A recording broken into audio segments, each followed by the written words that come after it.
हैं खबर क्या है। दरअसल जानकारी उस वक्त ये मिल रही है कि आज पूरा देश बहुत दुखी है। प्रधानमंत्री नरेंद्र मोदी की तरफ से कहा गया है, लता दीदी देश में खालीपन छोड़ गई हैं। प्रधानमंत्री नरेंद्र मोदी के शब्द रहे हैं, दुनिया में लता दीदी के चाहने वाले बहुत हैं। प्रधानमंत्री नरेंद्र मोदी ने कहा है, लता दीदी की आवाज हमारे साथ हमेशा रहेगी। ये भी प्रधानमंत्री नरेंद्र मोदी कहते हुए नजर आए हैं। आज पूरा देश बहुत दुखी है।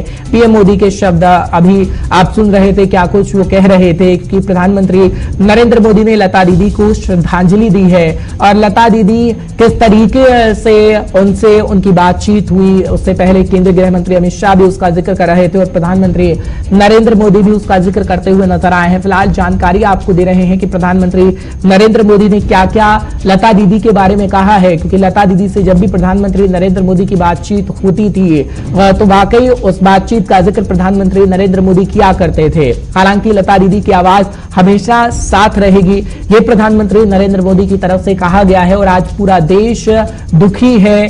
गहरी संवेदनाएं प्रधानमंत्री नरेंद्र मोदी की तरफ से व्यक्त की गई हैं। हालांकि अगर हम बात करें, प्रधानमंत्री नरेंद्र मोदी की तरफ से पहुंचा भी जाएगा, उनके अंतिम दर्शन भी किए जाएंगे। तकरीबन ये कहा जा रहा है कि प्रधानमंत्री नरेंद्र मोदी 4 से 4:30 बजे के बीच मुंबई पहुंचेंगे और अंतिम दर्शन लता दीदी के कर पाएंगे, क्योंकि अब आना शुरू उनके आवास पर कई दिग्गजों का हो गया है, चाहे फिर बॉलीवुड इंडस्ट्री से जुड़े लोगों का हो या फिर पॉलिटिशियन हो। फिलहाल प्रधानमंत्री नरेंद्र मोदी भी पहुंचेंगे, लेकिन उससे पहले प्रधानमंत्री नरेंद्र मोदी की तरफ से तमाम बातें कही गई हैं, जो हम आपको बताने की कोशिश कर रहे हैं कि प्रधानमंत्री नरेंद्र मोदी की तरफ से क्या कुछ कहा गया है। क्योंकि शिवाजी पार्क में शाम 6:30 बजे उनका अंतिम संस्कार हो सकेगा और अंतिम संस्कार में कई दिग्गज शामिल रहेंगे। ऐसे में प्रधानमंत्री नरेंद्र मोदी अंतिम दर्शनों के लिए पहुंचेंगे, लेकिन उससे पहले दुनिया भर में उनके प्रशंसक हैं। प्रधानमंत्री नरेंद्र मोदी ने ये शब्द कहे हैं, लता दीदी की आवाज हमेशा हमारे साथ रहेगी और लता दीदी अमर हैं। इन शब्दों का इस्तेमाल भी कई पॉलिटिशियन की तरफ से किया गया है और हर एक जानकारी जेके 24/7 न्यूज आप तक पहुंचाने की कोशिश कर रहा है। क्योंकि देश के प्रधानमंत्री हो, राष्ट्रपति हो या फिर बात करें देश के केंद्रीय गृह मंत्री अमित शाह की, उनका बयान भी हमने आपको सुनवाया, क्या कुछ उनकी तरफ से कहा गया है। क्योंकि ये चेहरा, उनकी आवाज, क्योंकि जिस तरीके से ये लाइनें हैं कि मेरी आवाज ही मेरी पहचान है, और वो आवाज हमेशा हर एक पीढ़ी को याद दिलाती रहेगी। फिलहाल प्रधानमंत्री नरेंद्र मोदी ने क्या कुछ कहा, लता दीदी को किस तरीके से श्रद्धांजलि दी, वो आप सुनिए। कल ही वसंत पंचमी का पर्व था। मां शारदा की हम आराधना कर रहे थे, जिनके कंठ से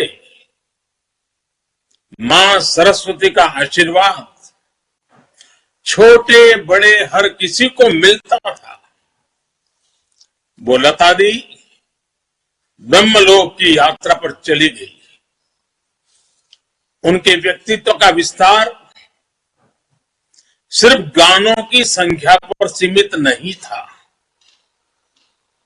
मेरे जैसे अनेकों लोग हैं जो गर्व से कहेंगे कि लता दीदी के साथ उनका निकट संबंध था। जीवन के हर क्षेत्र के लोग हमें लता दीदी के प्रति अपना स्नेह जताते हुए हर पल मिलेंगे। इससे पता चलता है कि लता दीदी के व्यक्तित्व की विशालता कितनी बड़ी थी। वो अपने संबंधों को संवेदना से सिंचित करती थी, निरंतर मजबूती देती थी। आज हम सब दुखी हैं, पूरा देश दुखी है।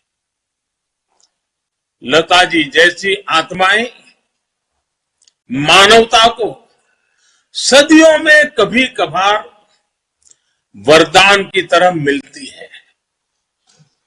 भारत की जो पहचान उन्होंने बनाई, भारत के संगीत को जो स्वर दिया, उससे दुनिया को भारत को देखने का एक नया नजरिया मिला।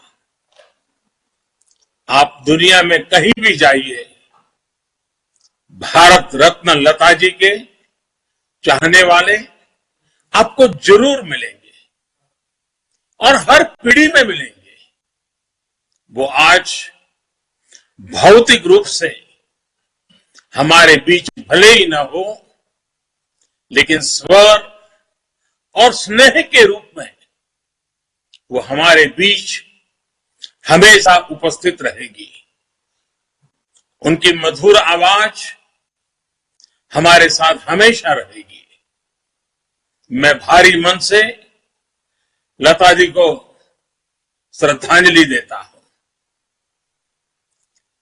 साथियों, आज मथुरा, बुलंदशहर और आगरा के तो प्रधानमंत्री नरेंद्र